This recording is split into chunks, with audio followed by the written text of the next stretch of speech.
There's an old saying that you shouldn't throw the baby out with the bathwater.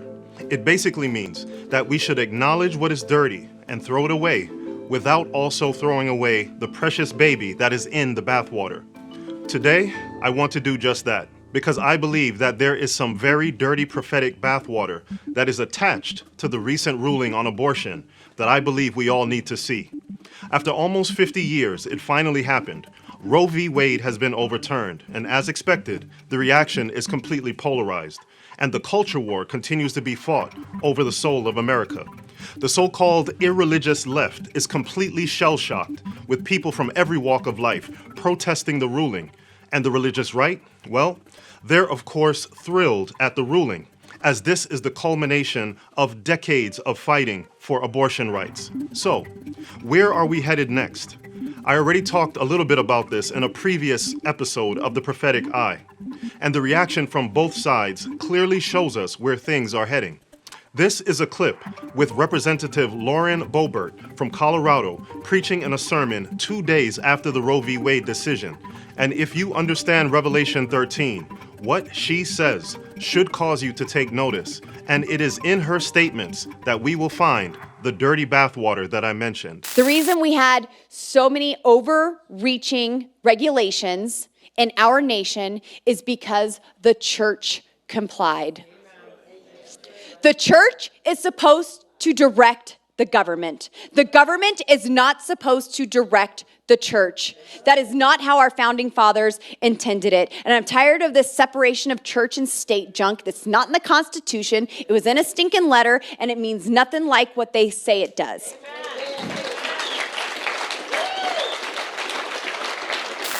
Let's take a moment to really break down what she just said. Number one, she says that the reason why there were so many overreaching regulations put in place in this country is because the church complied. She could possibly be talking about gay marriage, the recent vaccine mandates, or possibly abortion rights. Whatever she's referring to, the point is that in her opinion, and I quote, the church is supposed to direct the government. And there it is, the dirty bathwater. Ladies and gentlemen, that is the exact definition of the image to the beast outlined in Revelation 13, which says that events are going to take place in our world that will cause a power to tell those who dwell on the earth to make an image to the beast who was wounded by the sword and lived. I'm going to give you a couple of P's that can help you understand this. When you have politicians in the pulpits preaching that the church needs to seize power of the government, what you have is an exact image of what existed with the first beast of Revelation 13 when the church controlled the state, and you had the development of the Holy Roman Empire. A picture of this is also given in Revelation 17, where we find the church represented as a woman riding a scarlet-colored beast, and obviously, just like a person riding a horse, the rider is in control of the beast, meaning the church was in control of the state. During the early days of Christianity, when the church began seeking power, the great controversy says that it ended up like this. The result was the papacy, a church that controlled the power of the state and employed it to further her own ends. In order for the United States to form an image of the beast, the religious power must so control the civil government that the authority of the state will also be employed by the church to accomplish her own ends. The church is supposed to direct the government. And I'm tired of this separation of church and state junk. The dirty bathwater. She's tired of this church and state junk that is, in her opinion, not in the Constitution. It was a stinking letter, she says, and that is true. The words separation of church and state are not literally written in the Constitution. It was written in a letter by Thomas Jefferson commenting on the intent of the Founding Fathers relating to the idea of the church controlling the government. And obviously now, there are far too many Christians that think that these principles are junk. And I can assure you that this is not going to end well. Does this mean that it was wrong to overturn a law that saw millions of innocent lives taken? I'm not saying that at all. But I am saying that we need to keep this in perspective and understand that the religious right is energized from this victory in the culture war, and they are going to continue to seek the power of the state to take back the culture. An example of this is this gentleman right here. His name is Matt Walsh, and he's one of the popular voices lamenting the evils of the so-called irreligious left. And this is what he had to say regarding the overturning of Roe v. Wade as it relates to the culture war and the prevalence of so-called hookup culture. And yet, even though hookup culture utterly fails to make anybody happy and instead succeeds in making everyone lonely and miserable, it was still able to linger on as long as it had abortion as its fail-safe. Because abortion was supposed to be sort of the fortress defending the individual from the natural results of their own choices. Some pro-abortion people have decided that the only way forward is to abandon the fortress completely. Give up on hookup culture. Stop trying to have sex without consequence. And this is the right response, even if they don't have the right motivations behind it. And who knows? Maybe if they give up on hookup culture, then they'll discover that what they were trying to protect themselves from is much better than what they were trying to protect. Perhaps they'll abandon their pursuit of consequence-free, loveless, pointless sex and learn to embrace the alternative. And the alternative is not celibacy, but a committed, faithful relationship with another human being who you know and love and who you've devoted yourself to through the bonds of marriage, and to whom you can give yourself fully and completely without fear or reservation. What you see happening in that clip is, yes, a desire to save the lives of the innocent. But there is also a desire to use legislation to impact society and culture by influencing people to embrace Christian values and principles. You need to understand that this is not just about saving babies for most people. It's more than that. It's about legislating morality instead of reaching people with the gospel of Christ. Part of the reason why the church spends so much time worrying about elections and politics to promote God's law is because the church has lost its power. And part of the reason for this is based on the fact that most Christians are breaking God's law themselves. I mean, think about it. For hundreds of years, Christians and Catholics have been preaching that the law is done away with and was nailed to the cross, which is why every week the majority of Christians break the fourth commandment that says to respect the seventh day as the Sabbath.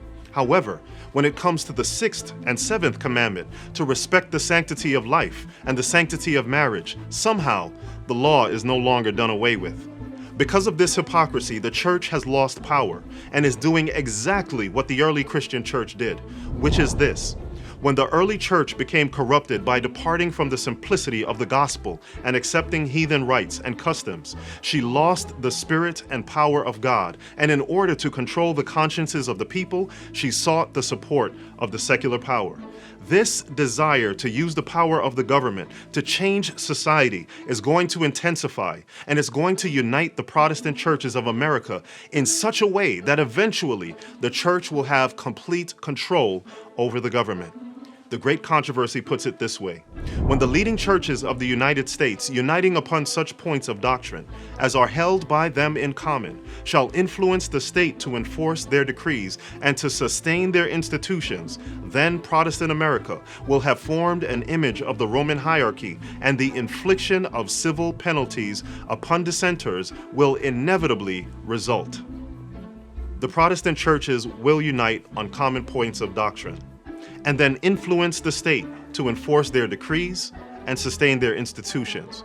And what might those common points be? See for yourself.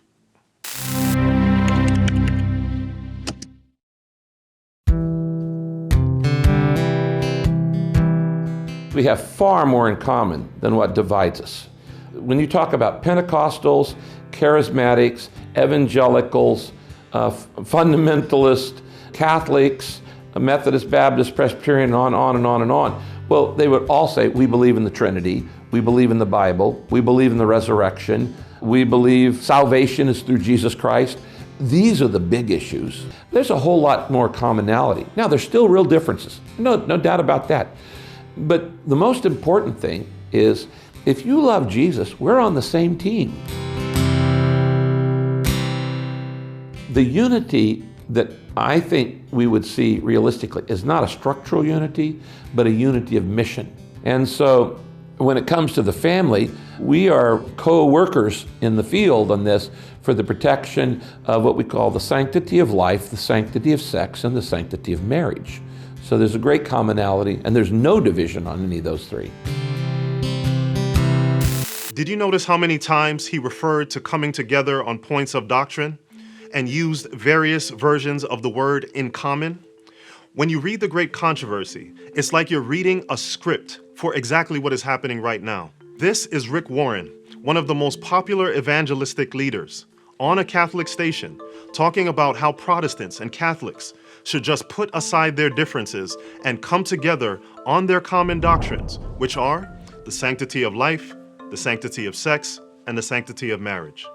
These are the exact same principles that Matt Walsh highlighted, and it will be these things that unites the church to push for the upholding of laws related to life, sex, and marriage. And eventually, they will seek to uphold the false institution of the Sunday Sabbath.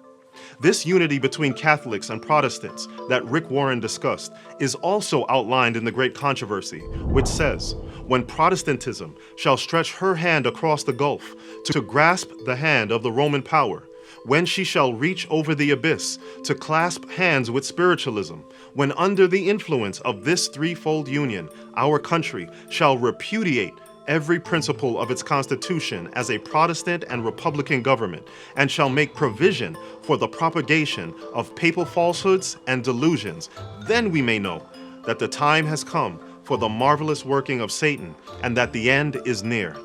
Protestantism united with Catholicism, repudiating every principle of the Constitution, including the principles of the separation of church and state, which according to this representative is junk and not even in the Constitution. And this, my friends, is exactly what it means when it says that the United States shall repudiate every principle of its Constitution. From the biblical perspective, I personally embrace the sanctity of life. I personally embrace the sanctity of sex. I personally embrace the sanctity of marriage, and I encourage others to do so as well, because that's the baby. However, I also refuse to be blind to the prophetic implications of the things that are taking place regarding the union of church and state. That's the bathwater. The culture war will continue to rage on. The pendulum swung to the left, and they took their stand when it came to gay marriage, bathroom bills, transgender sports, caused the right to proclaim that this has gone too far. We're taking our country back.